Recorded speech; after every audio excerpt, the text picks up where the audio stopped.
Bonjour chers amis, chers frères et ceux qui aiment l'histoire.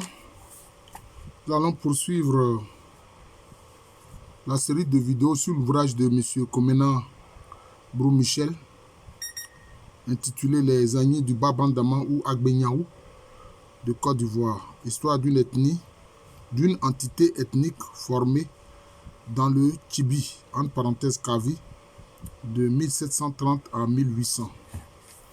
Alors, il montre notamment que la langue yé, dont le Brou et le Yembe de la Bigi sont des dérivés de la langue mère yé, qui était la langue des ancêtres Pama. Voilà. Et il indique aussi que sous l'un de leurs ancêtres, qu'on appelle Tadjo, cette population des Kpama était organisée en classes d'âge. Donc organisée en classe d'âge comme on le voit chez les Akans lagunaires en général. Chez les Odjoukro, chez les Tchama, chez les Abidji, chez les Abouré, chez les Outilé, etc. Voilà. C'est cela. Donc, il dit que c'est Agbenyaou là est organisé en classe d'âge.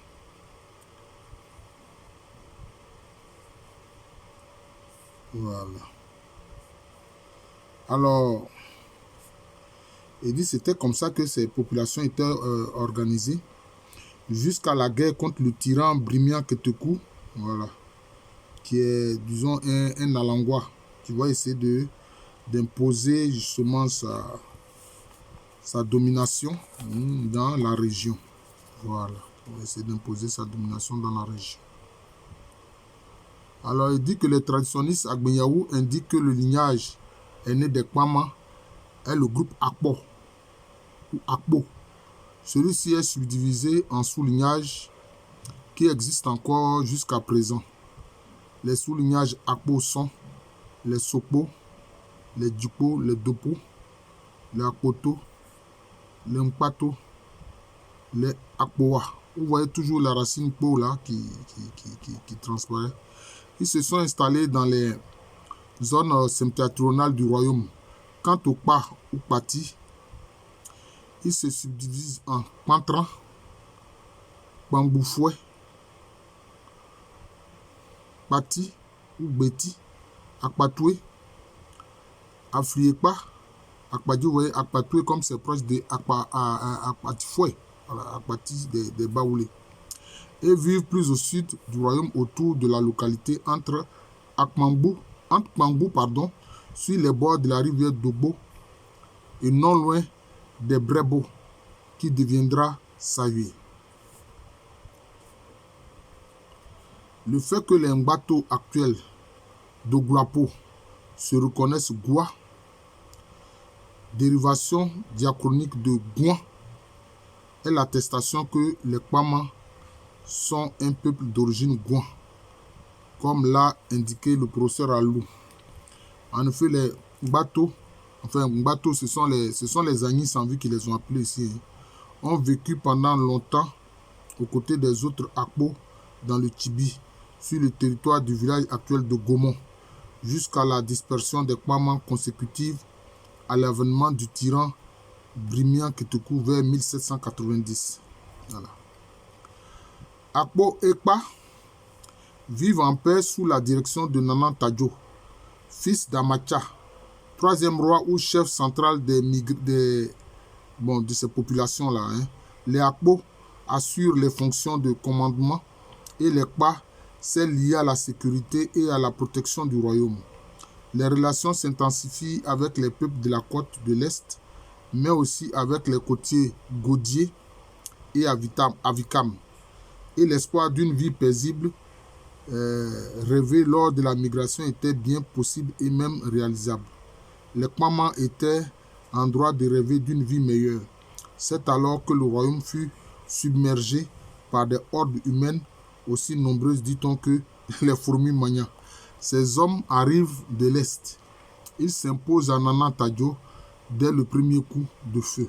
Ce sont les Agni baoulés, refoulés d'une Zandré par les guerriers Ashanti. Bon, en fait, ce sont les Agni et puis les Baoula Sabou. Ce n'est pas tous les Baoulés, mais les Baoula Sabou, hein, qui ont subi la guerre face aux Ashanti. Et ils ont quitté massivement les Brossa en 1721. Voilà. Et donc, ce sous-chapitre-là, M. Komena Brou Michel l'intitule Les Agni dans le Tibi. Voilà. Ceux qui arrivent dans le territoire de la Kavi, au Tibi, organisé en royaume grâce à l'ingéniosité des Kpama, installés de 1640 à 1680, sont selon les traditionnistes nombreux comme des Magnans. D'où viennent-ils? Qui sont-ils? Le terme Agni qui les identifie est en réalité un mot générique car il regroupe plusieurs entités mises ensemble par les expériences communes des guerres de résistance, les solidarités partagées et les soutiens lors des déplacements et des migrations. Les populations qui arrivent dans le royaume d'Akmongbu sont constituées de plusieurs entités.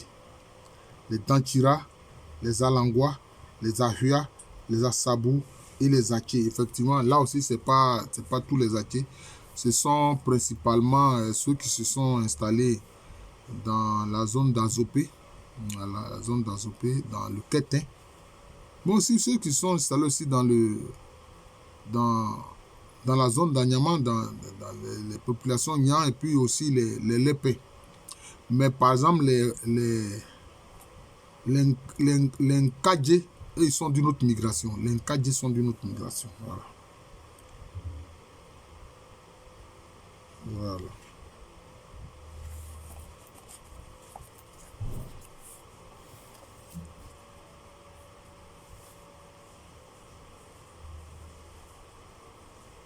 Alors, donc il écrit, il donne les informations aussi d'un de ses informateurs. Il dit Nana Kofi Yoboué, élève de Nana Ebo Ayewura. Vous voyez, Ayewura, ça c'est un nom qui est commun chez les Gouans. Et de Goda Zagbra relate que ceux qui arrivent dans le Tibi sont essentiellement des Alangwa, des Dankira et des Afua. Ils avaient pour compagnons d'exode des éléments Sabou d'Abrapoku qui ont poursuivi leur route plus loin. L'information est très juste. Parce qu'on va voir les Alangwa et les Dankira s'installer dans la zone de Binao. Et puis les Ahua vont s'installer non seulement à Tia-Salé avec les Ali, maintenant certains vont créer le village de Ahua et puis Ahuanou. Donc c'est tout à fait juste. Voilà. Alors donc l'auteur Komena décide de les présenter, notamment les Dankira. Bon, les Dankira, on sait, hein, ça je vais passer rapidement là-dessus. C'est le peuple qui a dominé le XVIIe siècle chez les Akans. D'ailleurs, les Dankira qui se sont fondus dans le peuple Agni, on les appelle les Agni Dankira. Ils sont notamment à Amiens Kwassikro. Ils sont à Amiens Kwassikro. Amiens Kwassikro. Bon, donc je ne reviens pas là-dessus.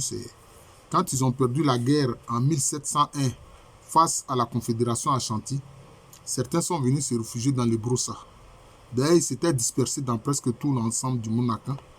Certains se sont réfugiés dans les Brossa. Et donc, quand les Brossa perdent la guerre en 1721, bon, ils viennent avec les autres populations qui étaient installées dans les Brossa.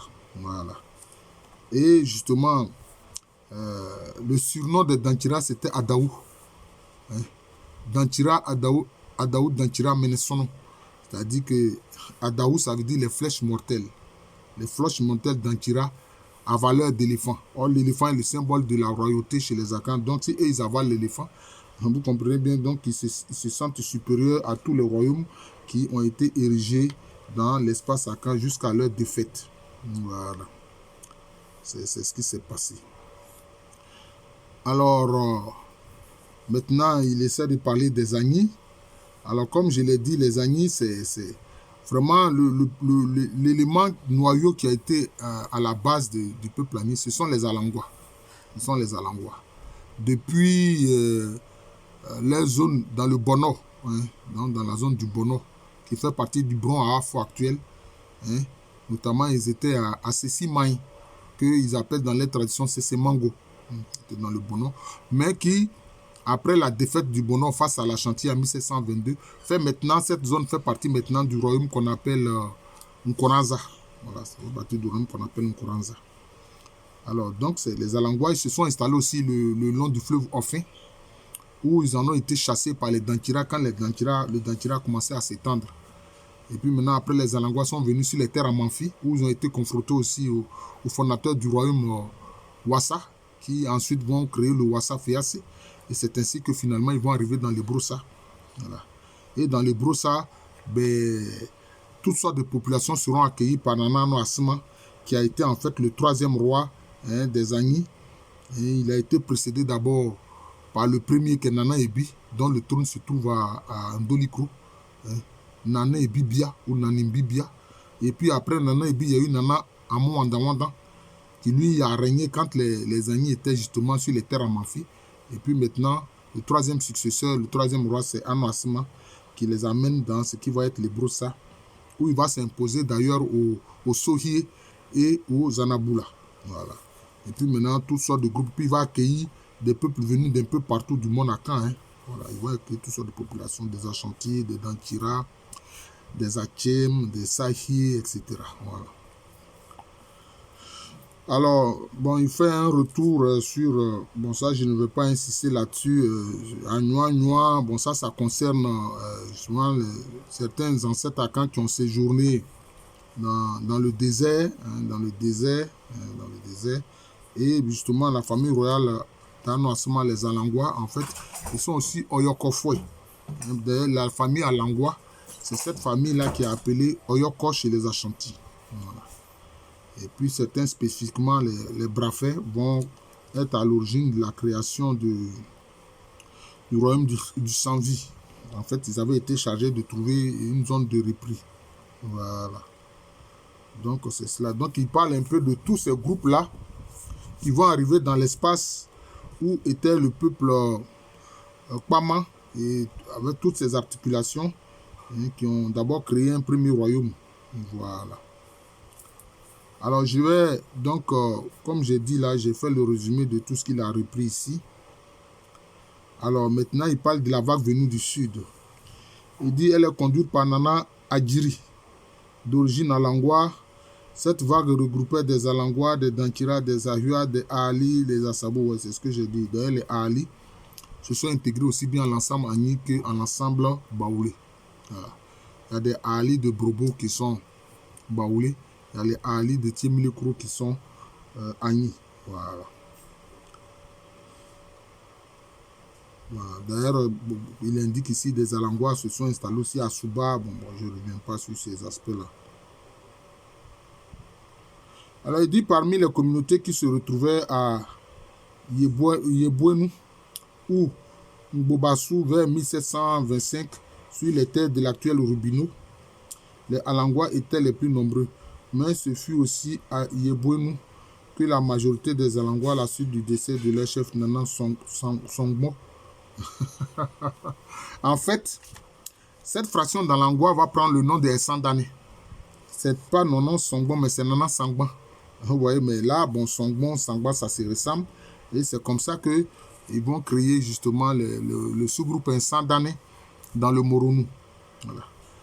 Nana Sangba avait pour neveu Nana Platou, qui lui était le chef justement des Alangwa. En fait, les Sandane et les Alangwa, c'est le même peuple en fait. C'est le même peuple. Voilà. Alors, j'en suis déjà à 14 minutes. Et puis maintenant... il dit la conquête des territoires Akpama et la formation de l'entité ethnique Agbeyaou. Bon, la conquête des territoires Akpama. Il dit les Agni dans ce milieu ne mirent pas beaucoup de temps pour l'étude de l'environnement. Les migrants étaient conduits par des guerriers, bien sûr. C'est au cours de ces sorties d'enquête que les chasseurs, selon Nana Ayoura, firent la découverte de plusieurs localités Akpama, peuple installés depuis une cinquantaine d'années, au nombre desquels deux cités importantes, Akmongbo, située non loin de Kibi, dans la proximité de l'ancien Aboudé Kwassikro, qui fait partie aujourd'hui de l'espace de Krobou, d'Ores Krobou, et Bangbo sur la rive gauche de la rivière Dokpo, dans le voisinage de l'actuel Sahué en pays Abidji. Akbangbu était le siège royal des Kpama et Kpangbu, le camp militaire, deux localités fortifiées et gardées. Ces cités étaient Akbangbu, Aboudé, Ores Krobou et Brebou, futur Sahué, Kpangbu. Quand il parle de camp militaire fortifié, c'était des choses, comment je peux dire ça, des enceintes circulaires. C'était des enceintes circulaires de protection militaire. Voilà, c'est des enceintes circulaires de protection militaire. On trouve ça même, cette même façon de faire là, on trouve ça dans la zone de Assadie, le pays Assadie, notamment chez les Abé, la Guinée. On dit Sigé, mais en fait c'est Assadie. Et puis on trouve ça aussi dans l'ancien Akwamou, c'est-à-dire dans l'Akwapem. Ces enceintes circulaires militaires de protection. Donc, ça indique le lieu où sont venus ces peuples-là. Voilà. Donc, c'est cela. C'est cela, c'est important. Voilà.